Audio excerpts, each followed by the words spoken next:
Ukuphenduka kwakho empilweni akusilo uhambo olude, ngani? Akulona isikhathi eside, imali eningi, noma izinto eziningi ezidingekayo. Kuyinto yokuthi uhlobo oluphi lolwimi olukhulumayo ngaphakathi kwakho. Ukhuluma lolwimi lwesizungu, lolwimi lokungabaza, lolwimi lokuntula. Noma ukhuluma lolwimi lokuqonda, lolwimi lwesibindi, lolwimi lokuphumelela. Ngizwile abantu abaningi bethuka bethi, ngingenza kanjani uma ngingenawo amandla? Kepha amandla akho awasebenzi ngezinto ozibonayo ngamehlo. Amangaza amandla okuhlela, okucabanga, okukholelwa kwakho. Kufana nokuzama ukulalela isiteshi serediyo i-FM ngedivayisi ye-AM, uzogijima uthinta izinkinobho kodwa akukho lutho oluzoshintsha uma ungashintshi isiteshi. Uqhubeka uthanda ukuphila okungcono, kodwa ngaphakathi uqhubeka ukhuluma lolwimi lwesizungu. Ucabanga ngezikweletu, ngokukhathazeka, ngokunganakwa. Futhi lokho okulichazayo ngaphakathi kuzokwenzeka ekuphileni kwakho, ukuhlupheka, ukukhathazeka, ukuphelelwa yithemba. Konke kuyahambisana. Ngizame ukuthi akuwona amazwi okusikisela kuphela. Kuyisinqumo esifanele ukukhetha ukukhuluma ngezwi elinamandla. Ngingumuntu ohlangane nemiphumela yalo lwimi, ngiyazi. Ngingumuntu owake wasebenza ezindaweni ezihlukahlukene, emakhaya, emafactory, ezitolo zephuthumu. Ngangingenalo ithemba. Kodwa kukhona okuthile okwakusho kimi, kukhona okuningi. Futhi ngangidinga ukubona lokho. Kodwa ngangiphikisana nami ngokwakhiwe. Ngangicabanga ngezinto ezingalungile eziphilayo. Kwaze kwafika isikhathi lapho ngafunda khona incwadi, lapho ngakwazi ukulala ngokuthula, lapho ngizwa khona ukuthi ngingumuntu onamandla. Kwakungelona isixwayiso, kwakungeyona imimangaliso. Kwakuwumoya, ukuzenzela amandla. Kulokhu kucaca ukuthi ukucinga okwakho kuqamba izinto. Imicabango yakho inamandla okukhetha. Ukhetha ukuthandwa yini? Uma ufisa intuthuko kodwa ucabanga ngokuntula, yilokho ozokubona. Uma ufisa uthando kodwa ucabanga ngokungabi nazo, yilokho ozokubona. Uma ufisa amathuba kodwa ukhuluma ngokwesaba, yilokho ozokubona. Lokhu akuyona isigwebo, kuyindlela yemvelo. Konke kuhambisana. Uma ubona ukuthi impilo yakho iyisithombe semicabango yakho, yini oyibonayo? Ingabe umuntu ohlala ecabanga ngokuthi angiyi kuphumelela, lokhu akuyona kimi, lokhu kuwubukhazikhazi kuphela kwabanye, uyakwazi yini ukulindela impilo ehluke kakhulu? Cha, ngoba konke kuhambisana. Impilo iyakuphinda okukhiphayo ngaphakathi. Akuyona imidanso noma ukukhohlisa, kodwa ukulungisa indlela ocabanga ngayo. Abantu abaningi bazama ukushintsha izinto, kodwa abaqali ngezinto ezibalulekile. Kufana nokuzama ukulandela indlela efanele ngemephu engafanelekile. Ukushintsha indlela ocabanga ngayo kulula kunokushintsha izinto. Kuyisinqumo. Kuyindlela yokuphila. Kuyisimo sengqondo. Impilo yakho iyashintsha lapho ushintsha indlela ocabanga ngayo. Awuzalelwanga ngalendlela ocabanga ngayo manje. Ufunde kanjalo. Yonke imicabango yokuntula, yonke inkolelo yokungabi namandla, yonke imicabango yokuthi awukuhle ngokwanele, kukufundiswe. Kwakufundiswe. Kwabekwa. Futhi okubi kakhulu, awukwazanga. Kufana nokuthi uhlala ngohlelo olubekwe abanye abantu. Abazali bakho, othisha bakho, omakhelwane bakho, abangane bakho. Babengenzanga ngenxa yokubi. Kodwa bakunikeza lokho ababekuqonda. Futhi yini ababeyikho? Ukwesaba. Ukukholelwa ekuntuleni. Ukubona impilo njengokuphila, hayi ukudala. Ingabe uke uzitshele ukuthi uma nginayo imali, ngizoqala ibhizinisi lami. Uma abantwana bami bekhulile, ngizoqhubeka nokuphishekela iphupho lami. Uma konke kuqondile, ngizoqhubeka. Lokhu yindlela abantu abacabanga ngayo. Bayakholelwa ukuthi isikhathi sabo asikafiki. Bahlala bethi mhlawumbe ngolunye usuku. Ngiye ngabona lokhu impilo yami yonke. Abantu abahlakaniphile, abanezimvo ezinhle, banethalente yokushintsha izinto. Bahlala bephambene. Behlala behluleka. Ngoba ukungabaza. Uma ngithi akuyona iphutha lakho, uqhuba kuphela ngohlelo olukufundisile. Futhi okubaluleke kakhulu, ungalushintsha lolo hlelo. Ngiyayikhumbula owesifazane owayezifuna ukusiza eminyakeni eminingi edlule. Ube esebenza ehhovisi iminyaka engaphezu kwama-20. Wayekhulu, wayezinikele, wayelokhu ephupha ukuba ngumnikazi webhizinisi. Kodwa njalo lapho ecabanga ngokuyeka umsebenzi wakhe, into ethile yayimisa. Wayesho ukuthi, ngiyazi ukuthi nginamakhono, kodwa angikwazi. Ngiyabona ukuthi kukhona okuthile okuyangibuyisela emuva. Ngesho ukuthi kulula ukubona. Lokho kuthile yindlela yakho yokuphila. Indlela yokuphila yigama lemicabango, izindleko nezindlela zokuphila ezilawula ukuphila kwakho, noma ngabe awukwazi. Kufana nokuzama ukuqhuba phambili ngenkathi unesondo. Uqhuba, kodwa awuhambeli. Noma okubi kakhulu, ulimaza imoto. Futhi uyazi yini ukuthi kube yini isikhathi lapho lo wesifazane ekhululekile? Lapho eyeka ukulinda konke kube kuhle. Lapho eqonda ukuthi uhlelo luqala ngesenzo, hayi ngaphambi kokusebenza. Wanquma. Washiya umsebenzi. Wavula ibhizinisi. Ngemva kwezinyanga eziyisithupha, wangibhalela wathi uthola imali eningi kunaseminyaka engaphezu kwama-20 esebenza. Kodwa okubaluleke kakhulu, wayesho ukuthi wayephila. Akuwona umnyango wemali. Kuyinkululeko. Ukubalekela ejele elingenabonakali. Ingabe uke wabona umuntu ohlala ekhala, kodwa angayeka ngoba wesaba? Ngoba ucabanga ukuthi ngeke afumane omkhulu. Ngoba ucabanga ngabantwana, imali yendlu, abanye abantu bathini.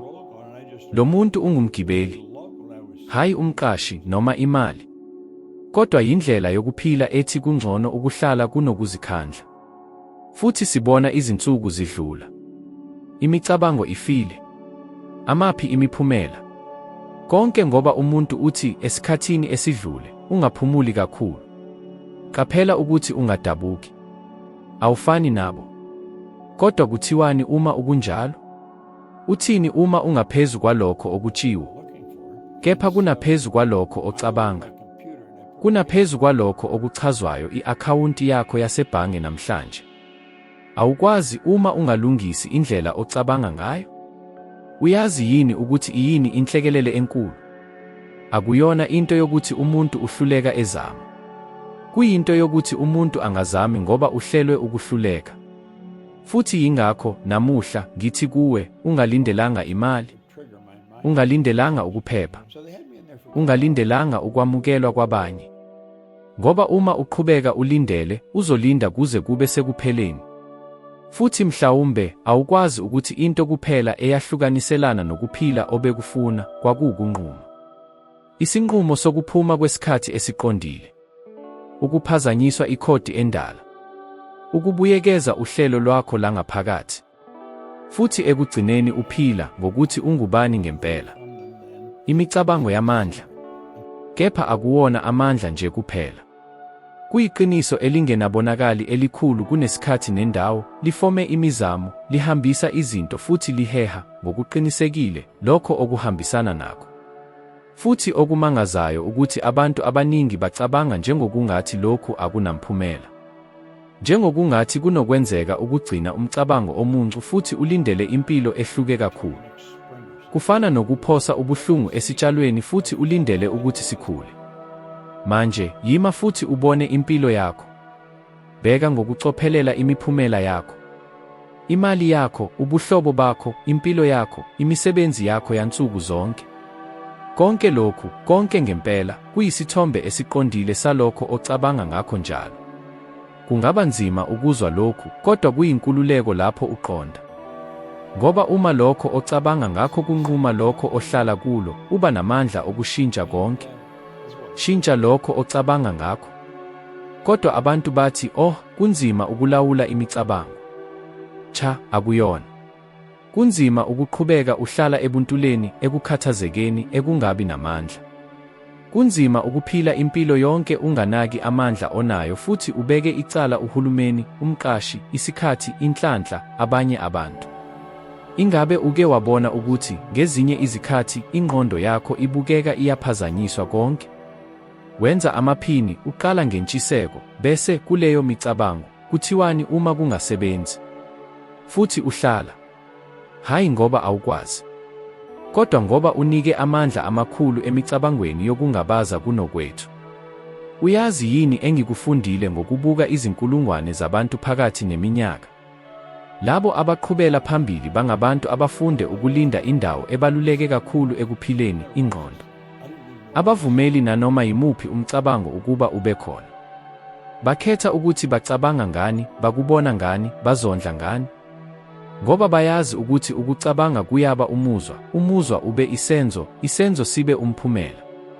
Ufuna ukushintsha impilo yakho, bese uyeka ukucabanga angingakwazi futhi uqale ukucabanga ngingakwenza kanjani. Yeka ukucabanga ukuthi lokhu akunakwenzeka kimi futhi uqale ukucabanga yini engangivimba ukufika lapho. Ngoba ukucabanga kuqamba indawo, futhi indawo iqamba umphumela. Ngiyayikhumbula indoda, umthengisi we-insurance owayezifuna ukusiza ngesikhathi esithile. Wayeqale ngokuphelelwa yithemba, wayekhathazekile kakhulu futhi wathi, angisaqondi ukuthi ngenze njani. Ngizama konke, kodwa akukho lutho olusebenzayo. Ngingubuze ukuthi uzama konke ngempela, noma ucabanga kuphela konke okungasebenzi. Wamisa, wangibheka ngokuthula.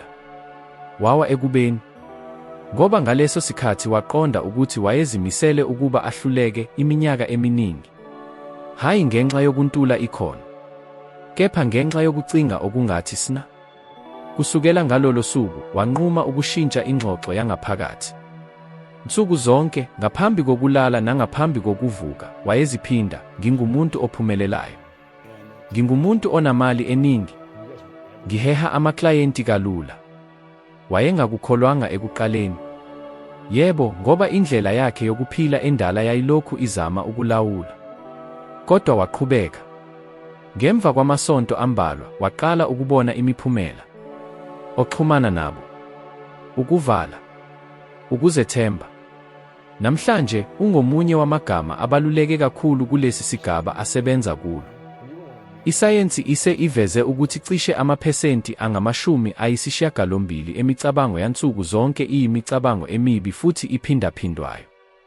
Amaphesenti angama-80. Lokhu kusho ukuthi uma ungathathi isinqumo, uhlobo lwakho lokucabanga luzoba njalo ngosuku oluphambili, udala kusasa olufanayo nokuzolo. Ingabe ucabanga ukuthi uzofuna impilo yokukhululeka ngokucabanga njengomuntu oboshwe? Ingabe ucabanga ukuthi uzokhetha intuthuko ngokuthi uqhubeka uthi awunayo?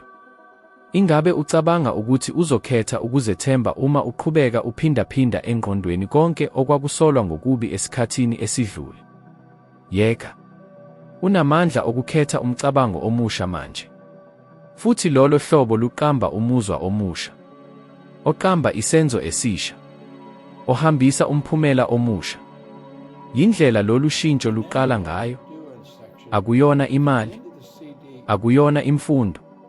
Kuyimicabango emisha, okukhethwayo, okuphindaphindwayo ukuze udale iqiniso elisha. Konke lokhu kuqala nawe. Umbuzo ukuthi yiliphi iqembu ozokulondla kusukela manje? Kukho okuthile ngaphakathi kwakho okungapheli ukubiza.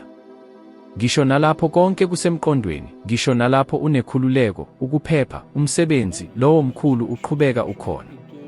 Uyathula, kepha awupheli. Futhi awusho ukuthi awunambulelo. Uthi awukaqedi. Awuphili lokho owazalelwa ukuphila. Ukukhanga okukuzwayo, loloyekile oluvela endaweni engenalutho, akuyona inkinga. Kuyisibonakaliso. Ukushukumisela okuthule kwempilo okusho, wazalelwa okuningi. Kungakhathalekile ukuthi uqhubeke isikhathi esingakanani uzamile ukuzikhombisa okuphambene. Lo mkhulu ngeke ushiye. Ngoba ingqondo yakho. Futhi ingqondo ihlala ifuna ukwanda. Ihlala ifuna ukukhula. Ihlala ifuna ukubonakala okugcwele. Kepha inkinga ukuthi, kusukela ekuqaleni, safundiswa ukucisha lo mkhulu. Bathe ukufuna okuningi kwakuyizona. Ukuthi ukushintsha kwakuyingozi. ukuthi ukuphikelela kwakuyisithuka. Bese uzama ukuhambisana. Uzama ukuba nezincazelo. Uzama ukuzikhombisa ukuthi ukuphila onakho kakade kulungile ngokwanele.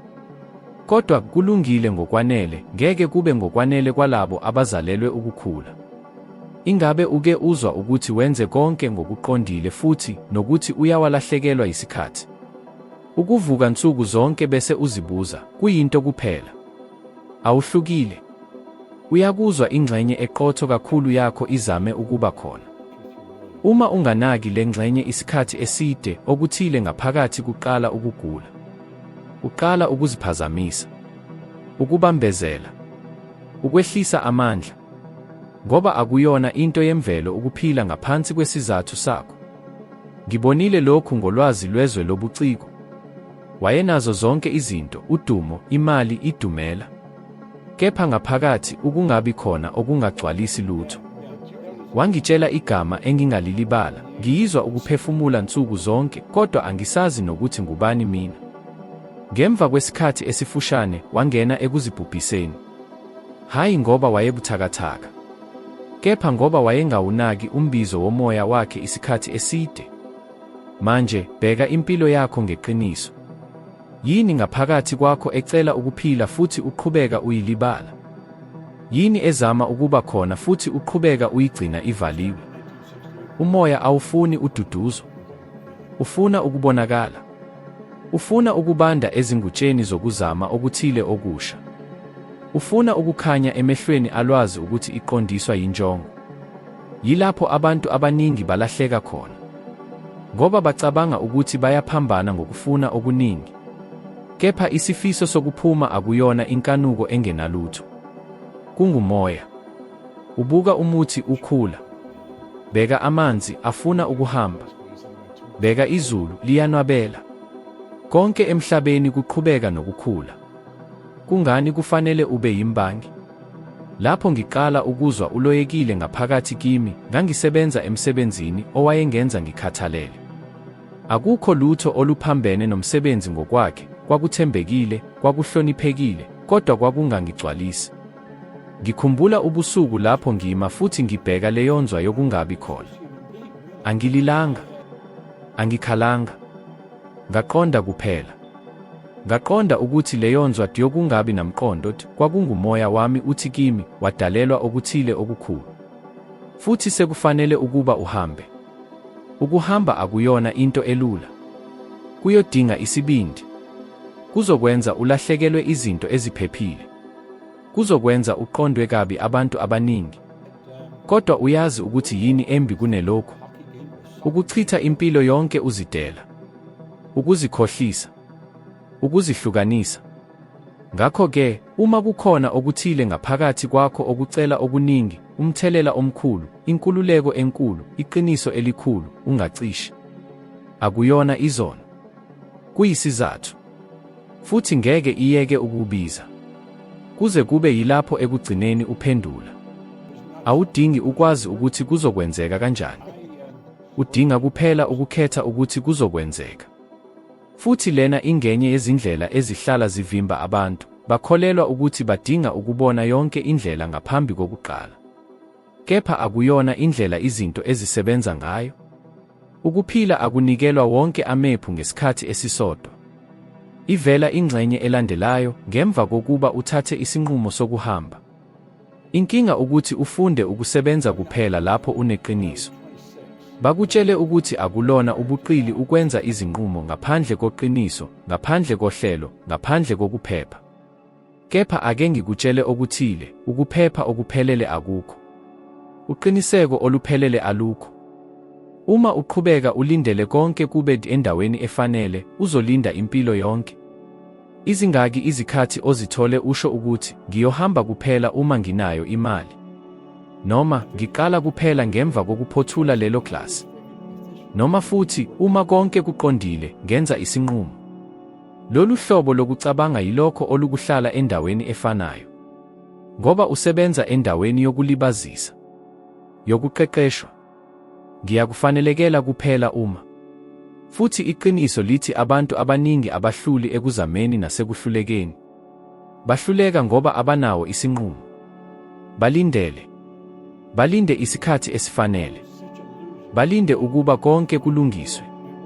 Balinde ukwamukelwa kwabanye. Futhi ngaphandle kokukwazi, baqhubeka bembiza amaphupho abo. Ngingabe khona. Ngiyakhumbula usuku engathatha khona isinqumo sokuyeka umsebenzi womphakathi. Ngingenawo imali. Ngingenawo idiploma. Ngingenawo uhlelo lwebhizinisi. Kodwa nganginesinqumo. Futhi lesi sinqumo, noma singakanani sibonakala silula, kwaba yisiqalo esaqala konke. Udinga ukuqonda ukuthi izinqumo zangempela azithathwa ngokususelwa ezimweni. Zithathwa ngokususelwa kulokho ofuna ukudala. Awuqali ngokususelwa kulokho onakho. Uqala ngokususelwa kulokho ofuna ukufinyelela. Ngoba uma uqala kuphela lapho izimo ziphelele, ngeke uqale. Ngahlangana nendoda eminyakeni edlule ebeyephuphuma ukuba ngumkhulumeli. Kodwa wathi, angikakulungele. Ngingubuze ukuthi, kungani? Futhi waphendula, ngoba angikaphumeleli emakilasini wonke.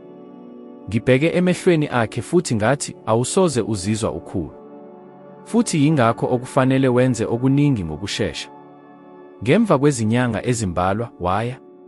Ezamazama, engaphepheli, kodwa waya. Namhlanje, ukhuluma nezinkulungwane. Futhi uyazi yini okuhlala engitshela khona? Isinqumo sokwenza ngaphandle kokulungela yilokho okwangihlengela. Ingabe ucabanga ukuthi izinto ezinkulu zenziwa ngabantu ababekhulu? Cha. Zenziwa ngabantu ababeqinisekile. Futhi lesi sinqumo siqamba ukuzama okukhulu kangaka, okucacile kangaka, okuqala ukukhetha izinto, abantu, izimvo, izindlela. Kepha akukho lutho oluqala ngaphandle kwesinqumo. Lutho. Ukungabaza kuyeka. Isinqumo sikhulula. Ngisho noma kubonakala sengathi konke kuphikisana nawe, uma uqala ngempela, izinto ziqala ukuhamba. Ngoba isinqumo sangempela sinendawo. Liqhuba. Lithumela. Liqamba. Ngakho uma uzizwa uvaliwe, unganaki, ungabi namandla. Mhlawumbe akuyona into yokuthi impendulo ayikho. Mhlawumbe ngoba isinqumo asikhona. Lapho isinqumo lifika, lilungisa konke. Imiphumela ivela. Ukwesaba kuphela. Imicabango ihambisana. Manje ngitshele into eyodwa, ulinde isikhathi esifanele noma ukulungele ukuklama isikhathi esifanele. Ukukhetha kwakho. Futhi kungathathwa manje. Awudingi ukulungela. Udinga kuphela ukulungela ukuqala. Ingabe uke wazibona ukuthi ngisho nokuthi ukwenza konke ngokuqondile, ukuphila kubonakala kunqunywe? Ufunde, usebenza kanzima, ungumuntu omuhle. Kepha ngaphakathi uzizwa njengokungathi uhamba ngezinti. Njengokungathi kukhona okuthile okungabonakali okuqeda emuva njalo lapho uzama ukuqhubeka. Futhi mhlawumbe ucabanga ukuthi inkinga yiwo umhlaba noma abanye. Kepha lokho akukutsheliwe, futhi ngidinga ukukutshela manje, ukuthi kukhona into engozi kakhulu kunanoma yimuphi umoya wangaphandle, umuzwa wokuthi awukufanelekeli. Ungaba nohlelo oluhle kakhulu, ithuba elihle kakhulu, ngisho nekhono elihle kakhulu. Kepha uma ngaphakathi awukholwa ukuthi uyakuqinisekisa wokuphazamisa konke. Uzolibazisa. Uzozijabulisa. Uzoklama izaba. Uzohlala uncane ngisho nokuphupha okukhulu. Lolo mazwi okuthi awukufanelekeli awuchazwa ebunzini. Uyakubeka emagameni afana nalawa, angiqiniseki ukuthi ngingcono ngokwanele. Kukhona abantu abaningi abangcono kunami. Ukuzibuza uma lo ukhona ongezwa yini? Lokhu kuzibuza kuhlala kukwakha udonga olukhulu lokuzidela. Abaningi bacabanga ukuthi ukuba nomoya omuhle kuphela kwanele. Kodwa ake ngicacise, ukuba nomoya omuhle akusebenzi uma ugcwele icala, ihlazo noma ukungabaza. Lezi zimbombo zikhulu kunanoma yimaphi amazwe. Ngibonile lokhu kowesifazane owayevela emhlanganweni wami. Wayenamathalente nemiqondo emihle, kodwa wayengalutholi ukhula. Lapho eqamba amaphupho, wayehluleka. Lapho edumiseka, wayebuyekeza. Uma esezokwenza isivumelwano, kwakuba khona izinkinga ezingalindelekile. Izinkinga ayenzile yena ngaphandle kokwazi. Engqondweni yakhe wayengaziboni efanele impumelelo. Ukhulele ezwini ukuthi ingcebo ibingcolile, ukulangazelela kwabesifazane kwakuyiqhawe, nokuthobeka nokukhuthazela kwakukhulu kunokuba phezu kwanoma yini. Lawo mazwi amkhula emzimbeni nasemphefumulweni wakhe, aba yingxenye yakhe. Kodwa lokhu akuyona indlela, luyisifundo, futhi wonke amasifundo angashintshwa. Qonda lokhu, ufanele konke okufisayo. Akuyona imisebenzi yakho, akuyona ukuphelela kwakho, kodwa ngoba ukhona. Ukuba khona kwakho kubonisa ukuthi izulu lifuna ukukhula kwakho. Uyayazi into esiyifumeneyo ebukhoneni bengqondo. Ubuchopho abukwazi ukuhlukanisa umbono onamandla kwangempela. Ngakho, qala ukubona impumelelo yakho yonke imihla, uzizwe ukwanelisa, qeqesha imizwa yakho ukuze ukhule. Ubuwena bakho buyoshintsha, futhi imisebenzi yakho, isimo sakho, nokuzikhethela kwakho kuyoshintsha. Ukuphila kuphendula ngokuhlukile uma ungazifihli. Uma uhlala ecaleni, ukungabaza, ukungakwazi, uzothola izinto ezizokubeka phansi. Kodwa uma ushintsha ukuzethemba, ukwamukela nokuzizwela, izulu lizokusiza. Iminyango izovuleka, abantu abafanele bazovelela, amathuba angenakwenzeka azokwenzeka. Lalela, awudingi ukuba ngcono ukuze ufaneleke, vele uqonde ukuthi ungubani. Awudingi ukuzuza ukuze uzizwe ufanele, udinga nje ukoyeka ukuzijezisa ngoba yini eyenzeke. Ngakho-ke, ngikunika inselele yosuku olu-7, ekuseni, vala amehlo akho imizuzu emibili, uthi ngezwi elikhulu, ngifanele. Ngithola. Ngiyabonga. Ukuthiwa okuvela enhliziyweni yakho, ubuke esibukweni ngomzimba wakho wonke. Uzothokozela ukushintsha okuzokwenzeka. Akuyona imilingo, kodwa ungazithandi. Ungene emkhakheni omuhle, ngokuqiniseka kwakho kokuphila okuhle. Ukuphila ofuna kukhona, kodwa kusekwezinye izinto. Ungena kuleli zwe ngokushintsha imicabango, imizwa nezimfundiso zakho. Awudingi isikhathi esengeziwe noma inhlanhla, kodwa isinqumo sokuthi awufuni ukuba ngaphansi kwamandla akho. Uma lokhu kukuthinte, usuthele isigaba sokuqala. Esilandelayo sisesikrinini, lapho siqhubeka khona kule ndlela yokuguqula. Ngiyabonga ngokuba khona kwakho futhi sizobonana kuvidiyo elandelayo, lapho uzothola khona ukuthi ungcono kunakuqala.